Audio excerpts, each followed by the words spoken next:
Books that स्पीकमध्ये तुम्हा सर्वांचं स्वागत आहे. उन्हाळ्यातल्या शनिवारची दुपार म्हणजे दही भाताची पार्टी करण्याची वेळ. चला, दुपारच्या जेवणात चविष्ट पोळी आणि लोणची खायला आपणही टिमटिम मिनू आणि बिनूबरोबर त्यांच्या दादूंच्या म्हणजे आजोबांच्या घरी जाऊया. गोष्टीचं नाव दादूंचे चटकदार जेवण. मस्त. ओरिजिनल स्टोरी लंच विथ दादू बाय प्रथम बुक्स. गोष्ट लिहिली आहे लेबॉनी रॉय. चित्रांकनसुद्धा लेबॉनी रॉय. मराठीत अनुवाद सई केसकर. गोष्टीचं वाचन आसावरी दोशी.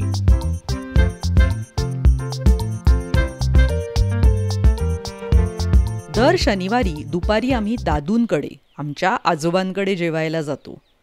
उन्हाळ्यात ते आमच्यासाठी मोठा वाडगा भरून दहीभात करतात. पण आम्हाला त्या भातापेक्षाही सोबत वाढलेली लोणची, चटण्या, पोळी आणि बटाट्याचे वेफर्स खायला जास्त आवडतं. दादू कायम आधी कारल्याचं लोणचं खातात, अगदी कडू कडू. आम्ही मात्र आधी कैरीचा छुंदा खातो, चिकट चिकट आणि गोड गोड. टिमटिमला आवळ्याची चटणी अजून हवी असते, किती आंबट असते ती. आणि बटाट्याचे सगळे वेफर्स हळूच. कोणी खाऊन टाकले? मीनूच असणार. त्याला खारट पदार्थ फार आवडतात. पण मला सगळ्यात जास्त चटणी पोळी आवडते. ती अगदी मसालेदार असते.